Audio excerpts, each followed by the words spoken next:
সুপ্রিয় দর্শক, আসসালামু আলাইকুম ওয়া রাহমাতুল্লাহি তাআলা ওয়া বারাকাতুহু।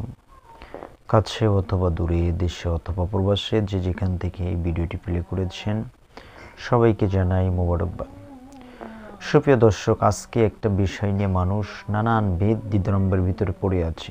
সেটা হলো যে যখন আমরা কবরস্থানের দিকে যখন একটা মাইয়াতকে যখন নিয়ে যাওয়ার পরে আসলে নির্ধারিত করে আসলে কি কোনো মাটি দেওয়ার কোনো দোয়া আছে কি না, এটি নিয়ে কিন্তু আমরা দারুণ বিভ্রান্তির ভিতরে পড়ে যাই। অনেকে বলে যে মাটি দেওয়ার এই দোয়া, অনেকে বলে এই দোয়া, অনেকেই বলে এই দোয়া। আজকে আমরা সহিভাবে বুঝবো কোরআন সুন্নাহ মোতাবেক। দেখেন, আমরা যখন মাটি দিতে যাই তখন কিন্তু ইমাম সাহেব বা ওখানে যে থাকে তেনারা কিন্তু বলে মিনহা খলাকনাকুম ও ফিহা নুইদুকুম ও মিনহা নুখরিজুকুম তারাতান উখরা। এই বলে বলে 3 মুষ্টি মাটি দিয়ে চলে আসে। আসলে মূলত তেরা ধরে রয়েছে তেনারা যে এটাই আসলে মাটি দেওয়ার দোয়া, কিন্তু আদৌ কিন্তু এটা মাটি দেওয়ার দোয়া না। এটা থেকে আয়াতটা বলা হয় সূরা তাহার 55 নম্বর আয়াত।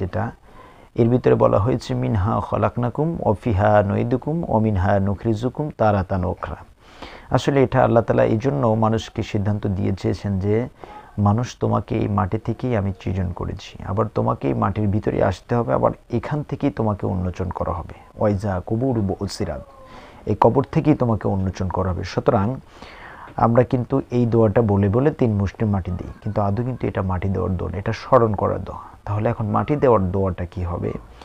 মাটি দেওয়ার দোয়াটা হলো বিভ্রান্তি হওয়ার কোনো প্রয়োজন নেই। মাটি দেওয়ার দোয়াটা হচ্ছে আউযু বিল্লাহি মিনাশ শাইতানির রাজিম বিসমিল্লাহির রহমানির রহিম। এটা বলে আপনি মাটি দিয়ে আসবেন। আপনার ওই কোনো দোয়ার জন্য দাঁড়িয়ে থাকা বা কখন ইমাম সাহেব বলবে যে মিনহা খলাকনাকুম ও ফিহা নুইদুকুম ও মিনহা নুখরিজুকুম তারাতান উখরা, এই বলবে তখনই এক মুষ্টি করে আমরা মাটি দেওয়া শুরু করব না।